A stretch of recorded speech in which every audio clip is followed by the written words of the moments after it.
गेल्या काही दिवसांपासून पक्ष प्रवेशाची चर्चा सुरू आहे. काय सांगतो? नाही, रवींद्र चव्हाण साहेबांची मी भेट घेतली. त्याच्या आधी मी अजितदादांची भेट घेतली होती. आपल्याला सर्वांना तेव्हाही मी ज्ञात केलं होतं की एकंदर जे कामांच्या बाबतीमध्ये एक आपल्याला भेटत राहावं लागेल. सर्व सत्तेमध्ये असलेल्या लोकांच्या मंत्र्यांच्या संदर्भात राहून. जयकुमार रावल साहेब आमच्या जिल्ह्याचे पालकमंत्री आहेत, त्यामुळे पालकमंत्र्यांना भेटून आपल्या तालुक्यातले प्रश्न कसे जास्त मार्गी लावता येतील या दृष्टीने आमच्या या भेटी चालूच असतात.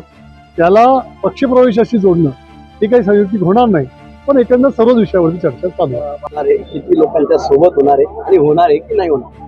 मी आताच तुम्ही माझं भाषण ऐकलं असेल, त्याच्यामध्ये मी स्पष्टपणे सांगितलंय मी आज त्याच्यावर काही भाष्य करू शकत नाही. मी माझ्याच कार्यकर्त्यांकडून आज वेळ मागितलेली आहे की तुम्ही मला थोडा वेळ द्या, मला विचार करू द्या आणि याच्यावरती मी त्यांना निर्णय कळवणार. एक साधा मेसेज टाकणार आणि त्यानंतर डायरेक्ट प्रवेश करा असं होईल. माहीत नाही आता कशी प्रक्रिया असते ती, कारण की माझ्या दृष्टीने ही पहिल्यांदाच होत आहे.